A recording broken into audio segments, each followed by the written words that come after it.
কেন আমরা নির্যাতিত?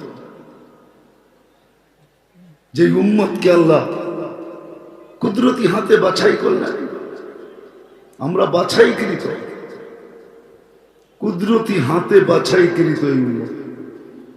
মানব জাতির ভিতর থেকে সর্বপ্রথম আল্লাহ আমাদেরকে বাছাই করছেন। আমি আমারটা বলি, আপনাদেরটা জানি না, বলা থাকি আমি আমারটা। মনে হয় লক্ষ কোটি মানুষের ভিতর থেকে আমি যখন কুদরতি হাতে উঠছি, তখনই মনে হয় আল্লাহ বলছেন তোকে উম্মতে মুহাম্মদী বানাইলাম। এরকম প্রত্যেককে আল্লাহ বাছাই করছেন। হুয়া যে তাবাকুম, আল্লাহ আমাদেরকে বাছাই করা উম্মতে মুহাম্মদী হিসাবে। কোরআনে আমি 5টা দেখাইলাম, 5 ডজন দেখানো যায় যে কোরআন আমাদেরকে মর্যাদা দিছে। কিন্তু আজকে আমরা নির্যাতিত কেন?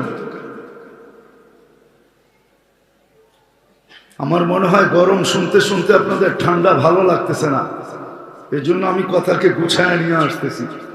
10 মিনিটের ভিতরে গুছায় ফেলবো। আজকে 2টা কারণে আমরা নির্যাতিত। ইসলাম যদিও আল্লাহ নির্বাচিত, ইন্নাল্লাহ আস্তাফা লাকুমুদ্দিন, মুসলমান হিসাবে আল্লাহ আমাদেরকে কুদরতি হাত দ্বারা নির্বাচিত করছেন। ইসলাম আমাদের জন্য আল্লাহর পক্ষ থেকে নির্বাচিত। আমরা ইসলামের লাজ রাখি না। আমার সমাজের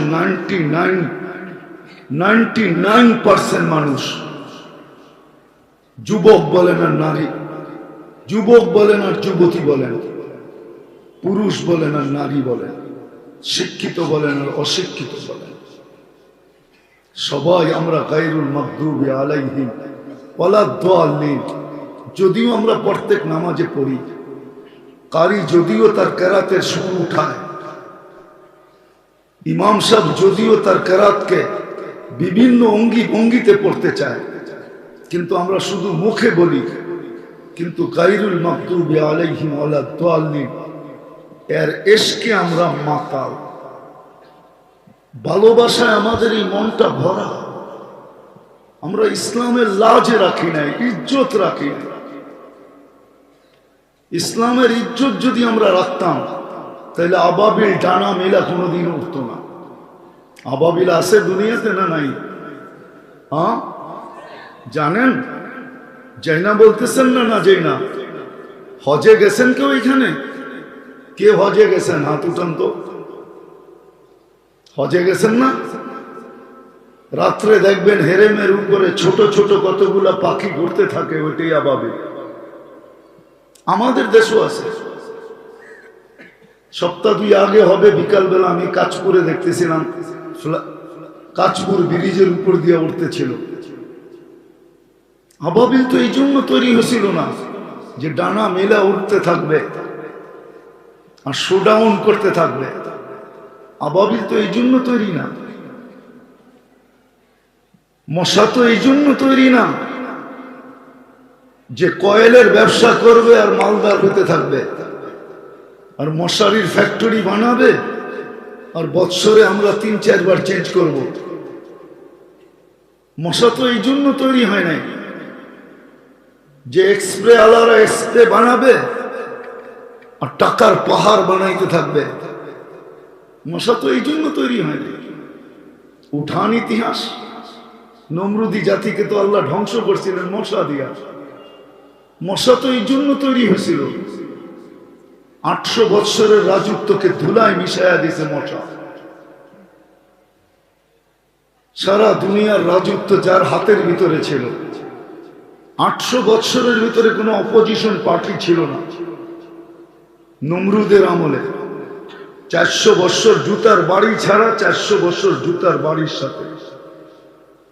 দুনিয়ার ইতিহাসে একটাই মশা পাওয়া যায়, তাও ল্যাংড়া, যার বয়স দিছিলেন আল্লাহ 400 বৎসর। মশা তো এই জন্য না যে আমাদেরকে কাটবে আর ডেঙ্গু বানায় হাসপাতালে শোয়ায় দিবে। ইতিহাস উঠান। মশা তো এই জন্য তৈরি হয় না। মাথার হুকুম তো এই জন্য তৈরি হয় না যে আমাদের মহিলাদের মাথায় উকুন হবে আর সারাদিন মাথা চুলকাইতে থাকবে। মাসে 3 বার উকুন নিদন সাবান ব্যবহার করতে থাকবে। এই জন্য তো উকুন তৈরি হয় না। কোরআনে কুম্মালা আছে, উকুন কুম্মালা, কোরআনে এই শব্দটা আছে। তো ফেরাউনের জাতিকে শাস্তি দেওয়ার জন্য আল্লাহ তৈরি করছিলেন। চিৎকারের ফেরেশতা তো এই জন্য তৈরি করেন নাই যে জীবনে একবার চিৎকার দিবে তারপরে নাকে তেল দিয়ে ঘুমাবে। বাতাসের ফেরেশতা তো এই জন্য তৈরি করেন নাই যে কওমে আদকে খেজুর গাছের মতো শোয়া রেখা দিবে আর বাকি জীবন উদাসীন জীবন কাটাবে। জিবরিল তো এই জন্য তৈরি হয় নাই যে ডানা মেলা আকাশে উঠতে থাকবে। এখন তো আর ওহির বাহক না উনি। আমাদের নবীজি চলে যেতে দেরি, তাইলে হাদিসে এই কথা কেন আসতো? নবীজি যখন দুনিয়ার থেকে যাইতেছিলেন তো জিবরিলের চোখে পানি ছিল। আল্লাহ রসুল জিজ্ঞাসা করতেছে আপনি কাঁদেন কেন? তো বলছে এলপিআরে চলে যাব। ওহির সুবাদে নৈকট্যময় যাওয়ার সুযোগ হতো, কিন্তু আজকের থেকে আর ওই নৈকট্যময় জায়গায় যাওয়ার সুযোগ হবে না। কেননা ওহি আনার প্রয়োজনও হবে না। আপনিই তো সর্বশেষ নবী, নবুয়তের ঘরের তালা আপনি। খাতামুন নবিয়িন মানে নবুয়তের ঘরের তালা, সিলগালা। আপনি তো সিলগালা, আপনি তো তালা। কেউ বাহিরও হবে না, কেউ ঢুকবেও না। বিনা আমি এলপিআরে চলে যাব, এক নৈকট্যময় যাওয়ার সুযোগ হইতো আমার। এই জন্যই চোখে পানি। ১.৫ লক্ষ নবীদের দুয়ারে আনাগোনা ছিল, সবগুলা বাদই দিলাম। আপনার মতো সৃষ্টির সর্দার, সৃষ্টির রাজা, দুজাহানের বাদশাহ, কিয়ামতের মাঠের রাজা, আপনার দরবারে আনাগোনা ছিল। প্রাপ্ত বয়স্ক থেকে নিয়ে ৬৩ বছর বয়স পর্যন্ত আমি আপনার পাশে পাশে ছিলাম।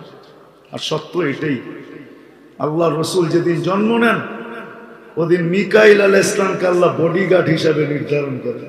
যেদিন আল্লাহ রসুল প্রাপ্ত বয়স্ক হন তো জিবরিল আলাইহিস সালামকে আল্লাহ অ্যাড করেন যে তোমরা আমার বন্ধুকে পাহারা দিবে 2 জন।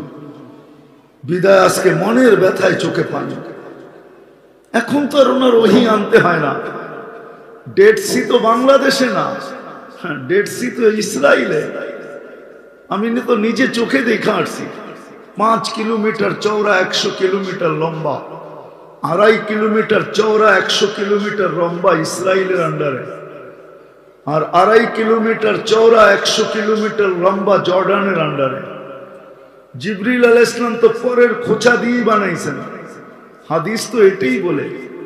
আল্লাহ রসুল জিজ্ঞাসা করছিলেন আপনার শক্তি কত? কারণ মা জাররাত, কোনদিন কুস্তি লইরা দেখি নাই শক্তি কত। কিন্তু আপনাকে আমি তথ্য দিতে পারি, একটা পরের কোণার, আমার একটা ডানার কোণ